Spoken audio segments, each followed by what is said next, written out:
All right, we're live. How are y'all doing today? I hope you're having a good day so far.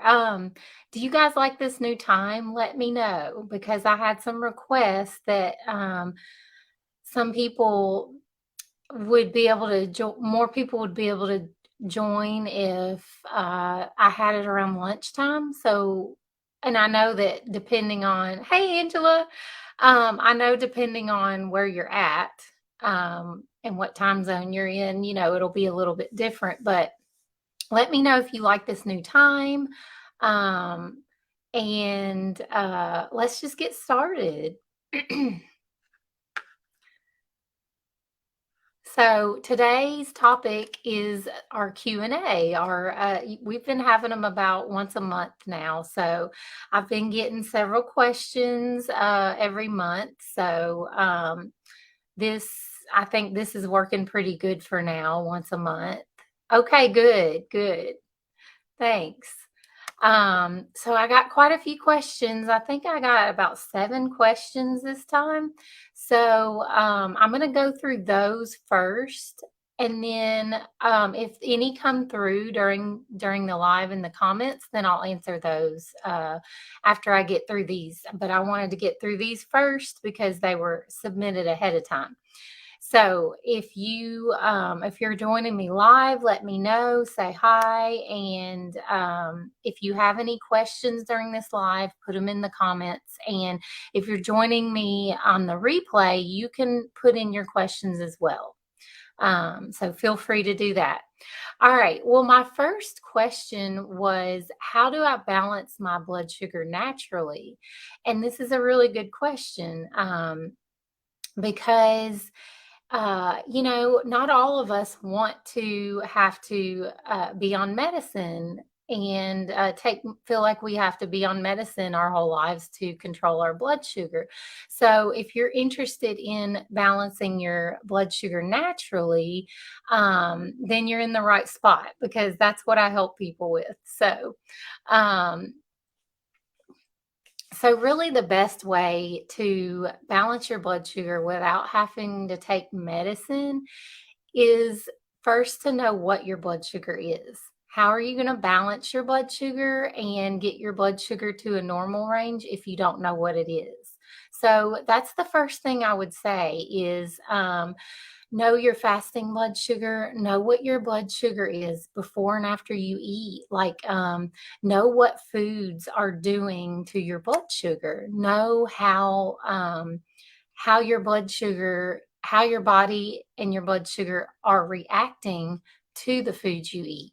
Okay, so that's how you're going to know what to eat, how much to eat, how it's affecting you, and things like that. So, you want your morning blood sugar to be around 100 or really under 100 to be in that normal range. And you want it there consistently. And once you can get it there consistently under 100, a fasting blood sugar, like first thing in the morning, before you eat, before you drink anything, if you can get it under 100 consistently, then you have put your diabetes in remission or prevented diabetes, reverse diabetes, whatever you want to call it.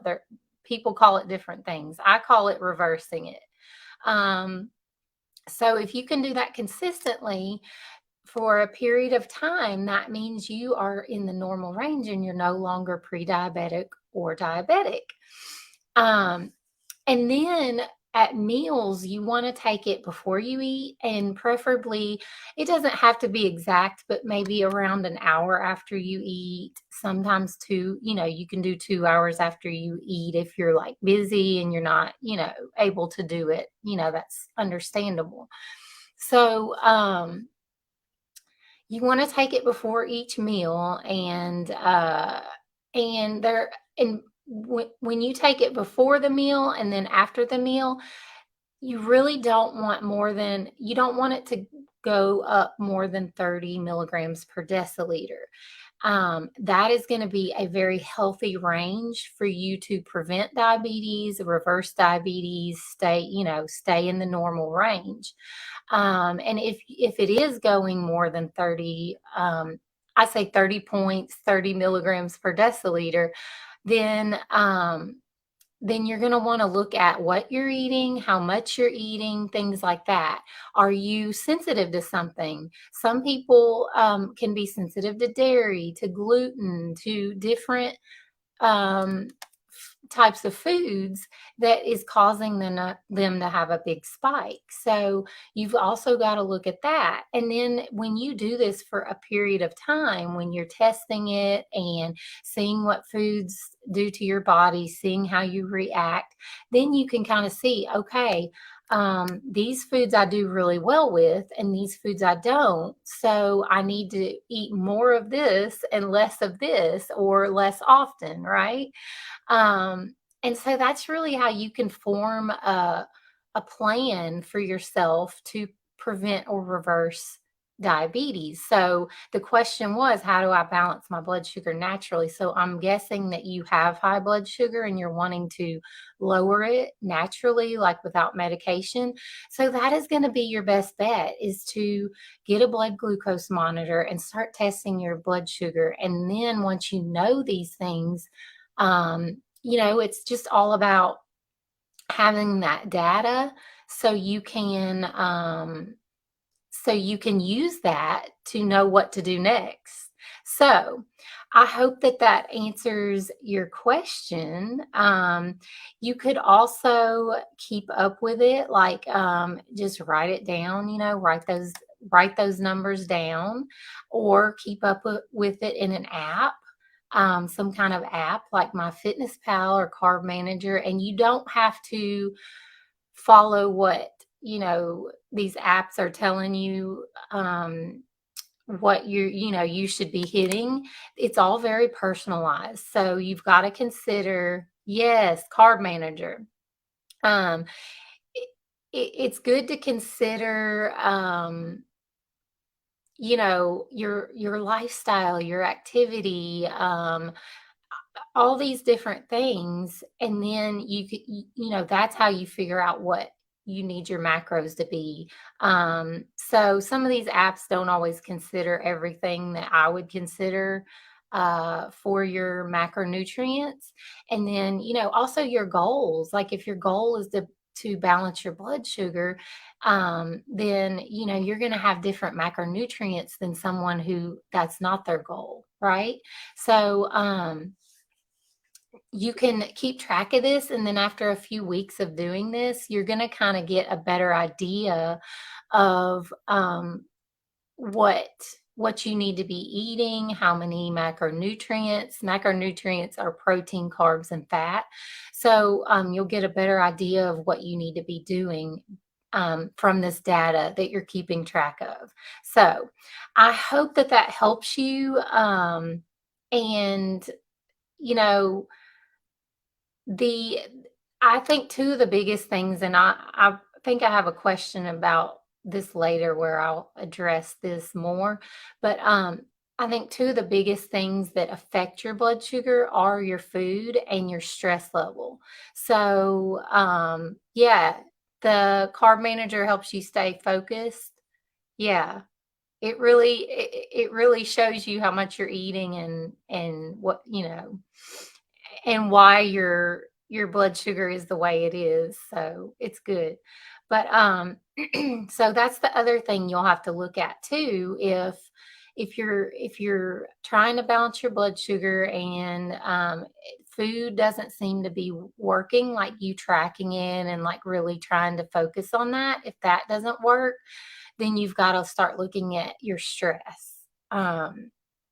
So, stress is a big reason why our blood sugar can get out of whack. And last night you did a bedtime tapping meditation and relaxed. This morning your blood sugar is 96. Stress is a big thing. Yes, you're right, Angela. It is so big. Like if it's not the food, you've got to look at stress. because stress is a huge factor. They even did like these studies, um, where people use these blood glucose monitors, the continuous ones that you wear like on your arm, and they noticed they had a bunch of people wear them, and they noticed that even if the person had like normal blood sugar, they had not eaten in a while in several hours, or they were fasting, or anything like that, sometimes their blood sugar was still spiking like really high. And what they figured out was that a lot of times it was because they were going through something stressful, like maybe they were stressed out at work, or they had a fight with their spouse or their teenager, and it just went right up without even consuming food. Sleep was a big thing that caused people's blood sugar to go up while they were wearing that um, blood glucose monitor. And so they really, that really gives us a lot of insight into, um, you know, stress being a big factor in our blood sugar. So, yes, food is very important, but so is um, managing our stress, getting ahead of our stress. We're going to get stressed out. We're going to have fights with our um, family, and things that come up at work that are stressful, and just life events that are stressful, right? Those are unavoidable. um but uh but if we can get ahead of our stress and manage it better, and like um really take steps to prioritize our stress management, then that's going to do a lot for our blood sugar as well. And, like I always talk about, meditation, yoga, deep breathing, walking in nature, or just looking at nature, anything that relaxes you and helps you get ahead of that stress. If you just make it a priority a couple times a week for 5 or 10 minutes, that can really do a lot for your blood sugar and your overall stress. So I hope that helps. Let's see, what do we have? Um, My blood sugar spikes when I have hot flashes. Yes, because that is a stress. That's a stressor to our body. It's a part of life, but there are things we can do to mitigate um, you know, the hot flash symptoms, the symptoms of menopause, and hormonal changes and things like that. So, that is a stressor on our body. So, that is, I can totally believe that your blood sugar is higher when you have a hot flash. Hey, Mary, thanks for joining. Y'all let me know if you have any questions. You can put them in the comments.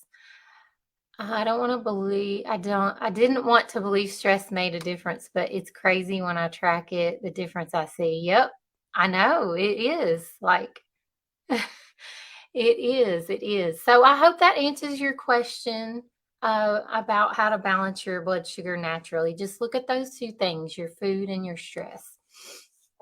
Okay, the next one I had was, how do I change my eating habits? Wow, this is a good one.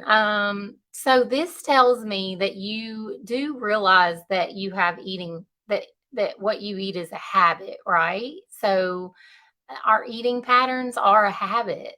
So to change a habit, you'll have to replace the habit that you no longer want with something else that you enjoy. So I don't know what eating habits you have. You didn't tell me that. So um, I'm just gonna assume you want to stop eating like junk food, maybe snacking on junk food, right? So first you want to figure out what triggers your urge to snack or eat junk food. What is it that triggers you to start snacking or to crave that junk food? And this is another thing you can do, like keep track of. So anytime you get that urge to snack or to eat junk food or craving, write down how you're feeling. Like, write down what emotions you're feeling. What are you going through at the moment? And that's really going to give you a lot of insight on, your triggers. What's triggering this urge to eat, these eating habits, right? Um, so write that down, and after a few weeks, it really only takes a week or two of you doing that, and you're going to start to see a pattern. Okay. So I would do that. And then, are you stressed? Are you mad? Are you excited? Because some of us, like, we associate certain foods with being excited. Like, you're used to eating ice cream or cake at a birthday party, and that's exciting. And so when you're excited, you crave cake and ice cream. It's very feeling bored and tired. Yes, that's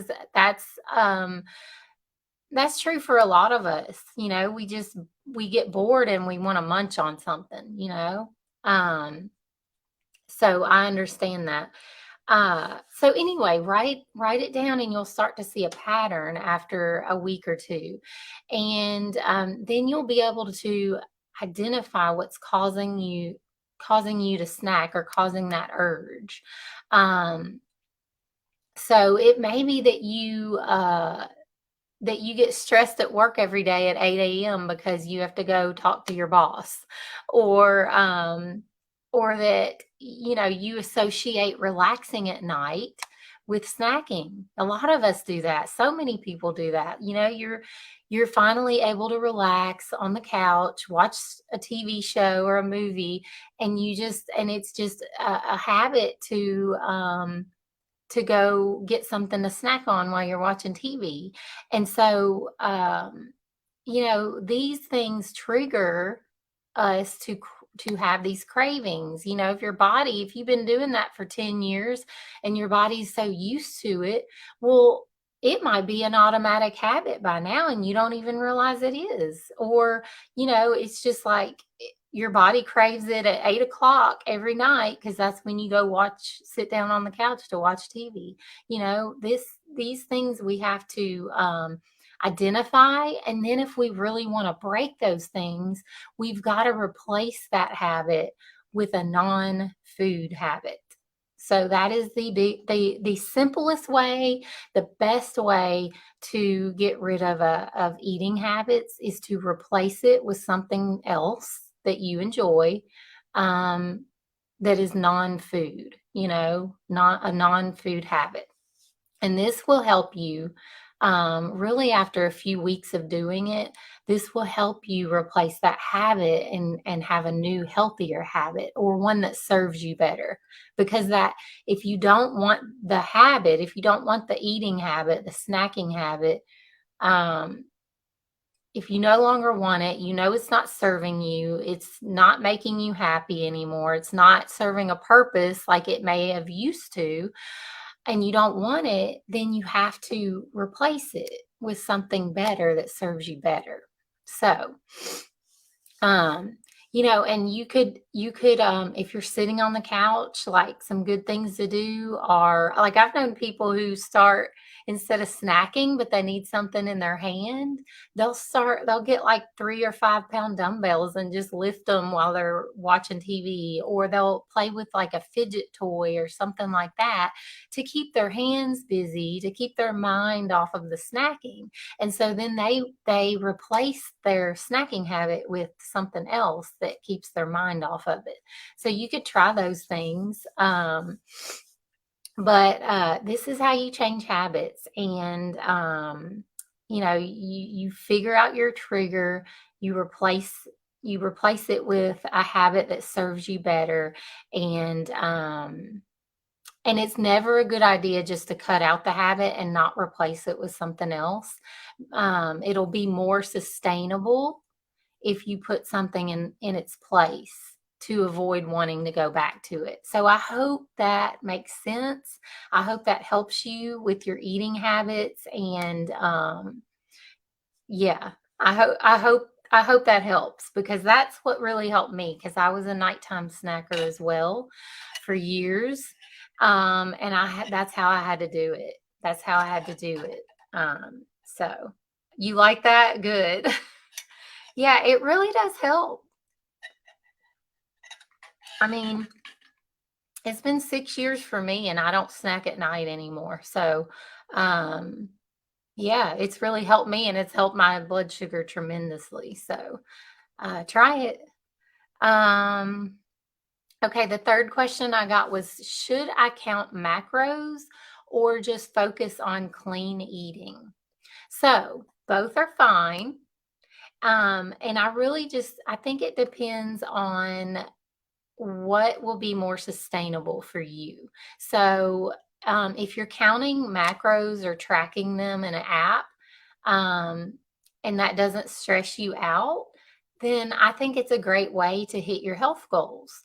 Uh, you know, you can track it in an app, but you have to, especially as you get closer to your goal, um, your health goals, your weight goal, whatever your goal is, you've got to keep refining those macronutrients.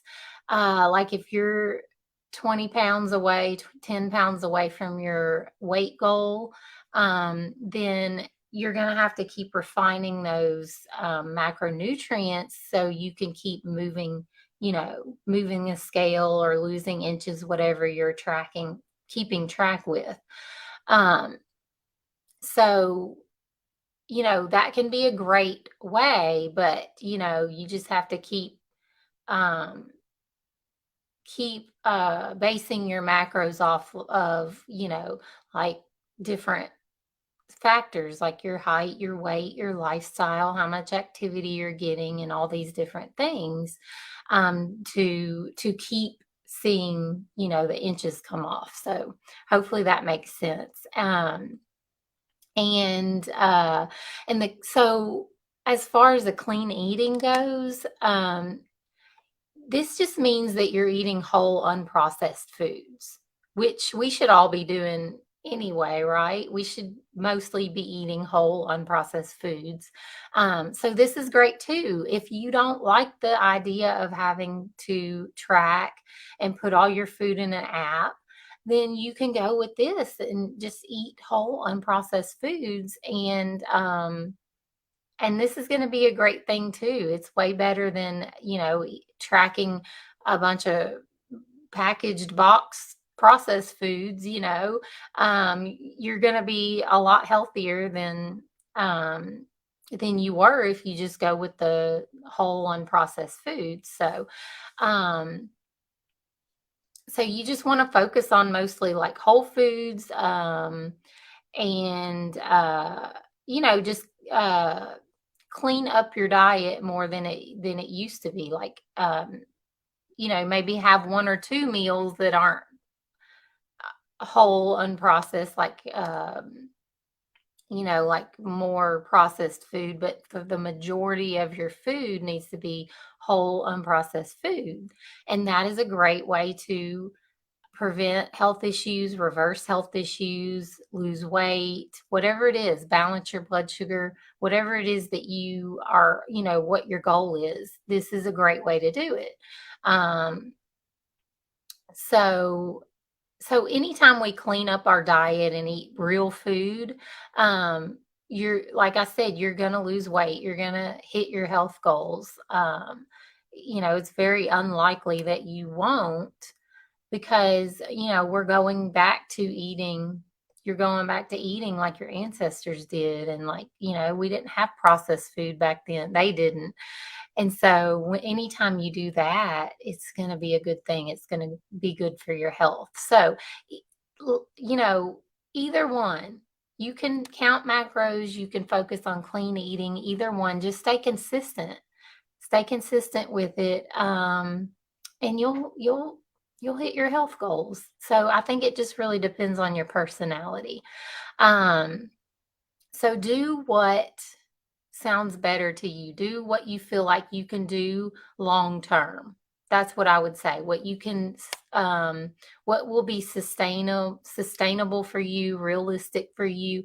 Choose what is going to be best for you in the long run, not short term, So I hope that helps.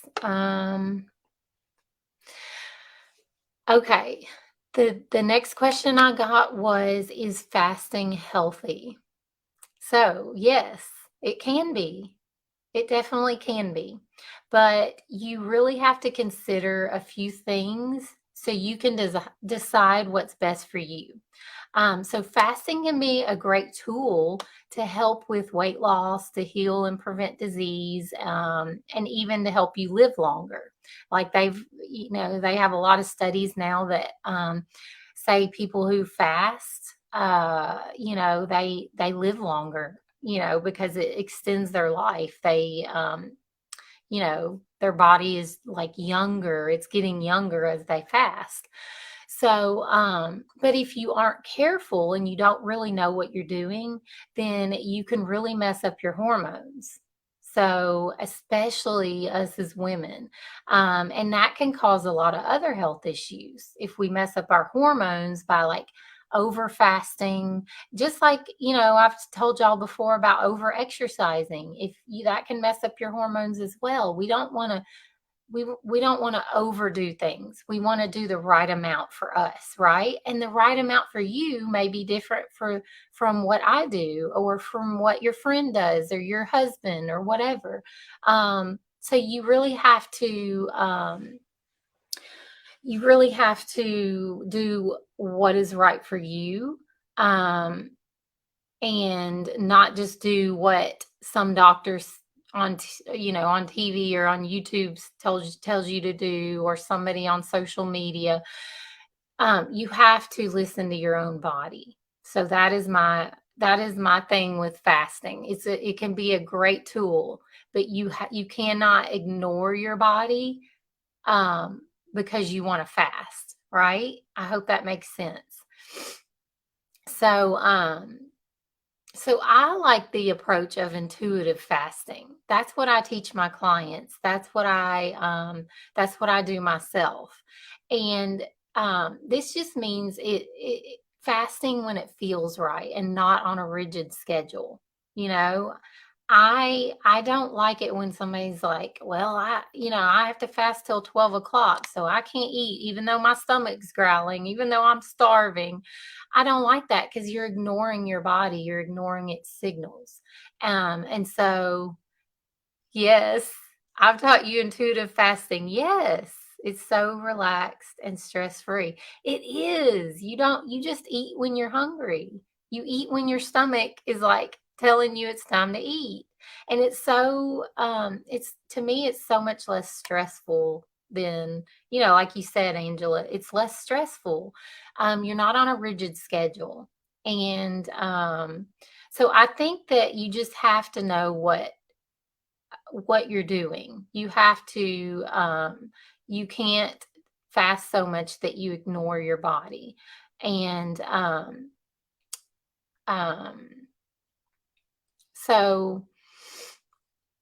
so I just, like I said, I just eat when I feel hungry. So I don't have a set time for eating, and I don't have a set time, like a set schedule for fasting. I just do what feels good. And sometimes I can go all day and not be hungry.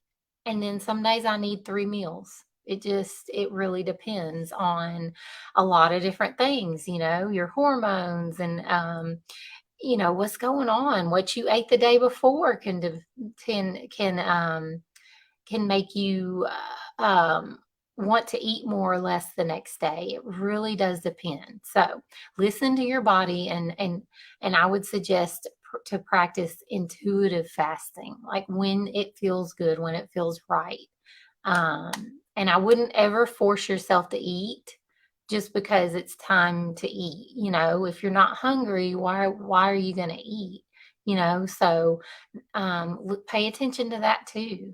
And eat when you're hungry, and don't eat when you're not hungry. And like for me, For me, I usually do only like a 12 to 14-hour fast per day.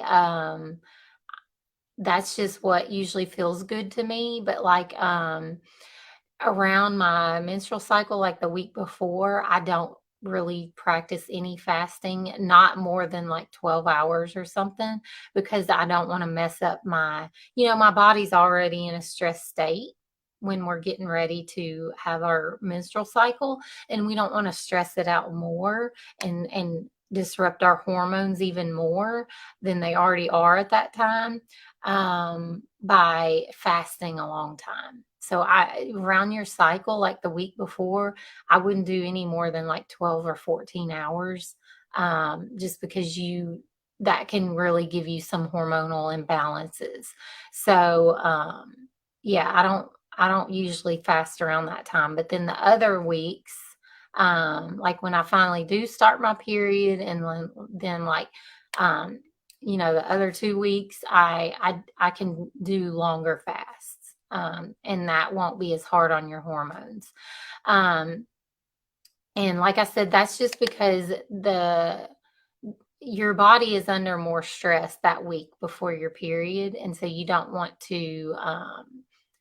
Your hormones are already prepping for that, and so you don't want to mess them up worse, and put like the added stress of fasting onto that. Because hormone, if your hormones are out of balance and they're out of balance for too long, then that can make you feel really bad after fasting for a while, and then it can also cause health issues when your hormones are out of whack for too long. So keep that in mind too. Um, but, just I would just focus on intuitive fasting and not a rigid schedule. That's really what I recommend to everyone that wants to do fasting. I'm not against fasting. I think it's great, but you just have to listen to your body and not ignore it. So hopefully that helps. Okay. I had a very interesting question come up a few days ago, and so the question was, what is the best way to clean your liver for surgery? And I've never had this question before, so I had to think on this one. But I don't know what kind of surgery you're having. But I think that by cleaning your liver, you mean shrinking it, because a lot of times uh, when you're getting ready to have some kind of surgery where they have to like open you up, or not even just open you up, it laser or anything, but anything to do with your like abdomen or anything like that. A lot of times the surgeon wants you to shrink your liver. And this is because when your liver is too big, when they see that you have a large liver or a fatty liver, that's hard. That's going to be hard for them to do the surgery, because the liver's so big that it's in the way of what they need to get to, right? So they usually want you to shrink the liver before surgery, to make your surgery easier and to make it easier on them, and so they can actually perform the surgery. And if this, I know a lot of times if you don't get it to a certain size by your surgery, they'll cancel the surgery. So they usually put you on some kind of liver shrinking diet for like 2 to 4 weeks. And it's usually like low calorie, low carb, low fat, and it's like high protein. Because that's going to shrink your liver, because your liver holds like glucose and a lot of water. If you're eating like a high carb diet or a lot of processed foods and things, your liver can hold a lot of water in it and a lot of glucose. And so what this particular diet does is it gets all the glucose and the water out of your liver, and it shrinks it like really fast. And then it weighs less. If they need to like lift it up during the surgery, they can move it out of the way more, and just get around it better if it's not so big, right? So, so that's what they do, and so it's usually, I think they it's like a real low calorie diet, and then they tell you, they suggest some like protein shake or meal replacement shake, a lot of times, so you can get like um a concentrated amount of protein with not a lot of calories. So I know a lot of times they do that. And then lots of protein and vegetables, lots of lean protein and vegetables is what they usually tell you. And your doctor should give you direction on that if he's telling you he wants you on this kind of diet. Um, Carnivore, yeah, kind of. But they do let you have like lots of vegetables, and uh like you can do vegetables, dairy, and then lean proteins, not like the fattier cuts of meat and stuff. Um, and usually you do this for 2 to 4 weeks before the surgery. So I hope that helps you, but talk to your doctor, because they will probably give you a plan whenever they're ready for you to start that. Um, so I would just, see what they say and follow what they say, because, you know, they know better. I'm not a surgeon. I just know, just a little bit about that. But I know that's usually what they do, because that'll shrink your liver for surgery, like getting rid of the sugar and the carbs and the high fat foods that will really help get all that sugar and water out of your liver and make it easier on them. So hopefully that helps you. All right. I had another really good question. And this one is, I'm following a diet for type 2 diabetes, working out 5 days a week for an hour and a half, on meds for diabetes, and I keep gaining weight. What am I doing wrong? So I don't know what kind of type 2 diabetes diet. I don't know if your doctor has you on that. I don't know really what that is. I'm assuming it's like maybe a lower carb diet without like a lot of sugar or whatever. But if you're doing all these things, my mind automatically goes to stress. If you're eating a good whole foods, unprocessed food diet, if you're working out that much and you're on medication for diabetes and you're still gaining weight, you've got to look at your stress level, like I said earlier. Um, so if you're, yeah, yeah. So if you're doing all that, no results, you got to look at stress. And believe it or not, diets can put stress on your body. That is a stressor. It's a stressor, yes. It's a stressor on your body.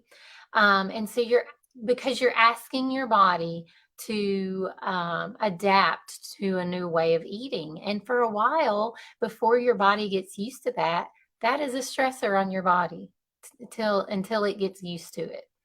And then, uh, you're adding in a lot of exercise. I don't know how much you were exercising before all this, but it sounds to me like you're over exercising. You can ask your doctor what they think, but uh, it sounds to me like an hour and a half, 5 days a week is a lot of exercise. And so that is another stressor on your body. And there is a point where you can over exercise and stress your body, raise cortisol and all that. So you've got those two things that are stressing your body now already. And then if you are already under stress before, like if you have a stressful job, if your life is very stressful, that's a lot of stress on you. And when you're under a lot of stress, when your body feels like it's under a lot of stress, it can keep you in that fight or flight. Y'all have heard of that fight or flight, stressful, like just you're always in fight or flight. Um, when you're in that constant state of stress, then your cortisol goes up. And that makes it hard to lose weight, and it makes it hard to keep it off. Yeah, fight, flight, or freeze. Um, so when you are always feeling stressed out, when you're always in that state, when your body feels like it's always being attacked, or just always stressed and never can relax, then your cortisol is going to be up, which makes you gain weight, not able to lose weight. And that's why I always talk about stress relief. You got to relieve your stress. Um, so you can so you can be healthier, because too much stress all the time and not managing that, and not practicing ways to reduce that, it's just not going to be good for your health. So you're going to have problems that are from stress. So so look at that. And then sleep is also a stressor too. If you're not sleeping enough, that's a huge stressor on your body. So you need at least 7 hours of interrupted sleep at night. And if you're not getting that, then you got to look at why. Why are you waking up at night? Why are you not able to go to sleep? Um, why are you only getting 5 hours of sleep or 6 hours of sleep? What is going on? Are you snoring? Do you have sleep apnea? Um, are you waking up to go to the bathroom all the time? What is it? Because you've got to get to that root issue if you're not able to get enough sleep, or if your sleep is interrupted. It could also be light. It could also be that you've got too many lights in your room, or things like that, that you've got to, you can wear a sleep mask. You can, do different things to make sure you can sleep well, at night. Um, so look at that, because that can raise your cortisol as well if you're not sleeping good. So I'm not saying to not eat healthy and not exercise. Definitely, those are great ways to help reverse type 2 diabetes. It's just that you don't want to overdo it on the exercise. And how do you cut stress? Oh yeah, I'm going to talk about that. Yeah, the stress. Um, so uh, so you want stress relieving activities, like I named earlier: yoga, deep breathing, walking in nature, or just getting out in nature, sitting on your porch and looking at nature, listening to nature sounds like the birds chirping, and different things in nature. That can be very relaxing. And or like taking a bubble bath. Some people like to do that. Anything that can relax you and make you feel calm. If you can just do this a few times a week for 5 or 10 minutes, it's going to do a lot for your stress. So you can see benefits from just like a few times a week doing this, and stay consistent with it. Because if you only do it temporarily and then you stop doing it, well, then your stress and your cortisol and all that's going to go back up. So just make sure you stay consistent with that. Like, put it in just like you exercise every day. Put that in your calendar, just like it's like you have an appointment. you know have some time where you do some stress relief. Um and like, if it takes putting it in your calendar, do it, because I think it's really important. Um, and let me know if that makes a difference, because if you've started relieving stress and focusing on that, and that still doesn't help, then we can look at some other things that may be going on. So let me know if that helps. And then we can also look at some other things that may be going on. But when I read that question, I automatically thought, oh, she's probably too stressed out. It's probably stress. Um, so Okay, and my last question is a really good one. I'm excited about this one because I don't get asked a lot about this. So she said, "What role does fat play in balancing blood sugar? And does it matter what kind of fat?" And I get asked about carbs all the time. I get asked about, protein, but I don't get a lot of questions about fat. So I thought this was a good one. Um, so the right kind of fat can be great for blood sugar regulation. Fat is great because it can help lessen the effect of carbs and sugar on your blood sugar. So it can kind of buffer that. If you want to eat a dessert or you want to eat like pasta or something, if you add like a healthy fat to that or eat a healthy fat before consuming those things, um, then that's going to help lessen your blood sugar spike than if you just ate the carbs or sugar. So, so either pair it or eat it before that, before some kind of carbs, and that will help. And fat by itself, it has almost no effect on blood sugar, very, very little. Um, Carbs have a lot of effect. Protein has a small effect, but fat has like no, hardly any effect. That was me. I see it on my macro tracker. Oh, let me read this out loud.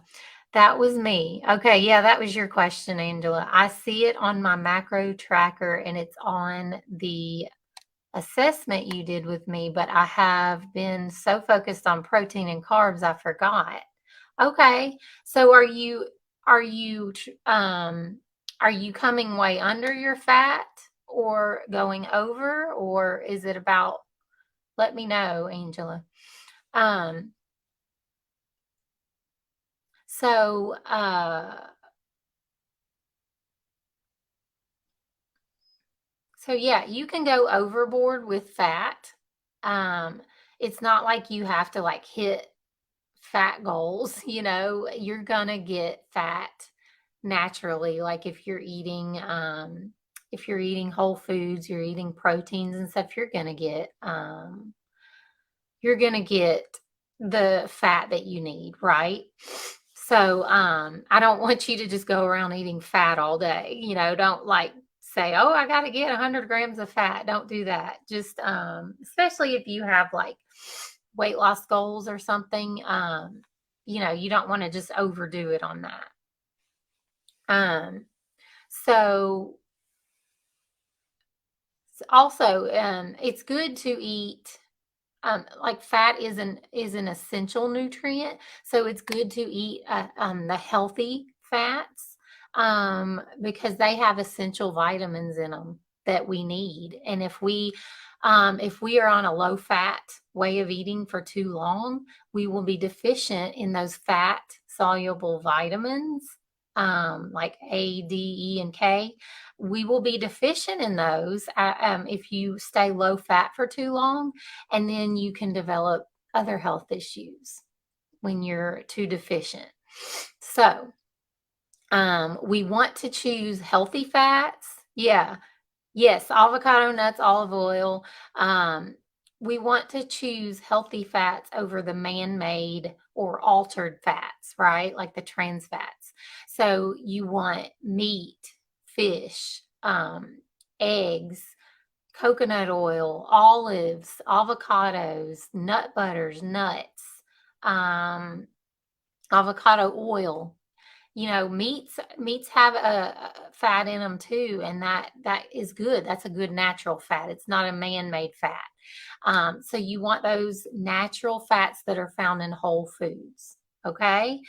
Yes, olive oil, coconut oil, all that stuff is great.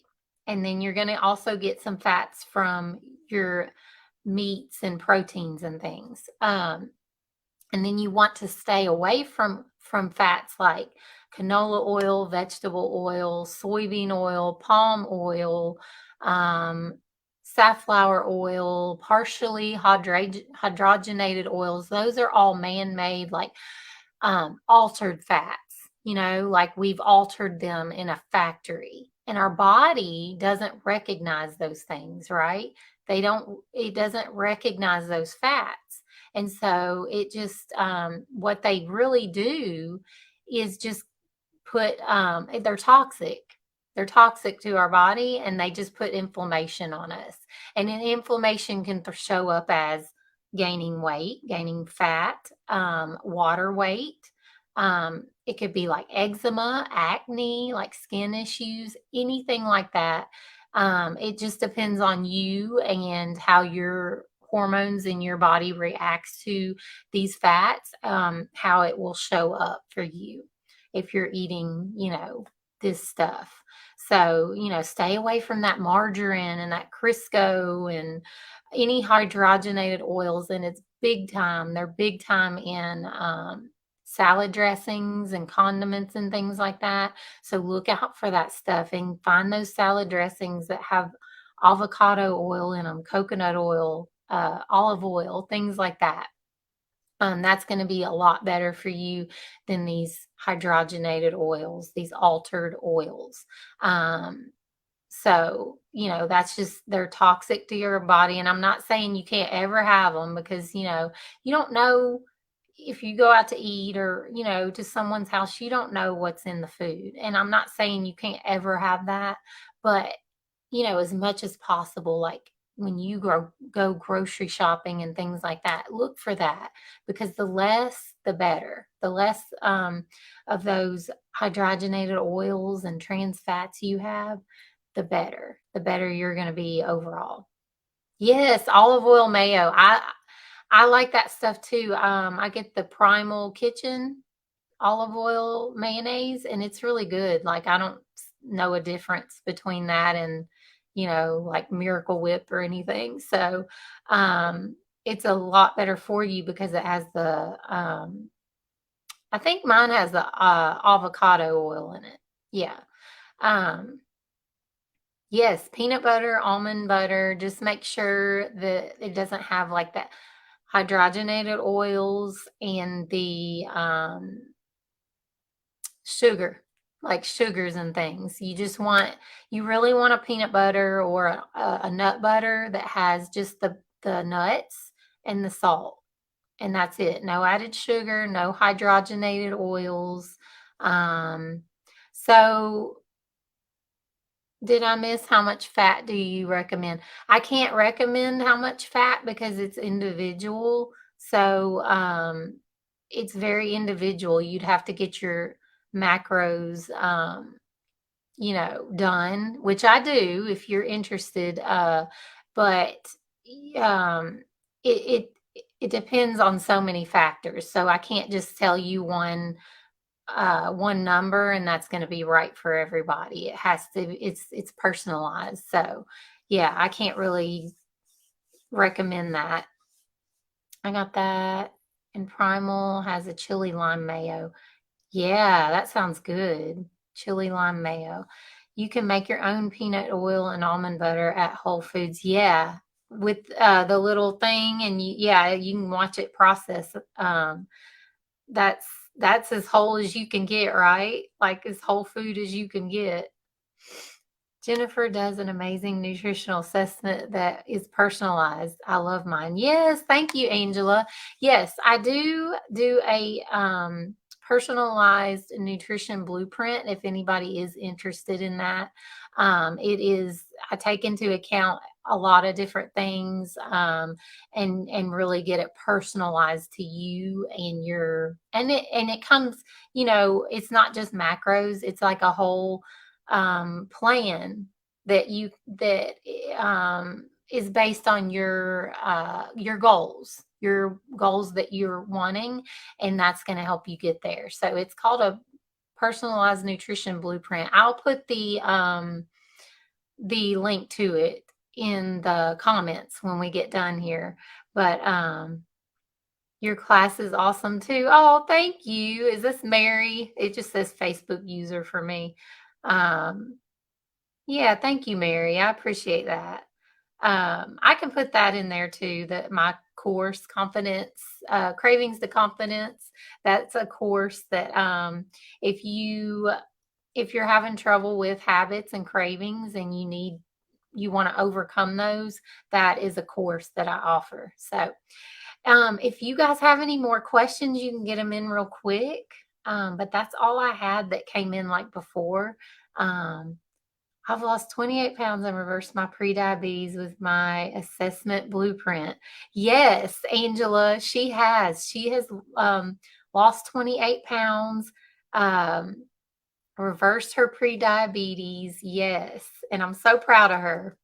So you guys let her know how proud you are of her, and you guys can have that too um, if you're interested in that blueprint and you're interested in like reversing your diabetes and losing weight. Let me know because we can get you there. I can help you. I've done it myself. Um, all right, you guys. What's WTG?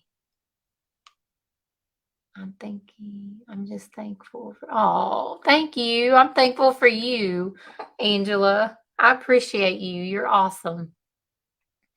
All right, guys. Well, if you don't have any more questions, we'll wrap up. If you do think of any more, submit them. I can do them next time. If you guys in the watching the replay have any, let me know and I will answer them. And I'll go ahead and put those links down below. And you guys just let me know if you think of anything else that you want to know the answer to.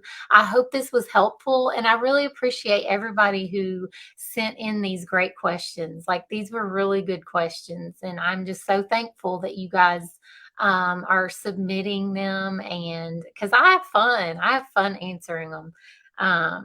So I just love to help you guys with what you're having trouble with. So I really appreciate you guys. But have a good rest of your day. And oh, thank you. I'm so grateful for you guys. Thank you so much. And I'm so glad that this information is helping you. So you guys have a good day, and I will see you next week. All right, bye.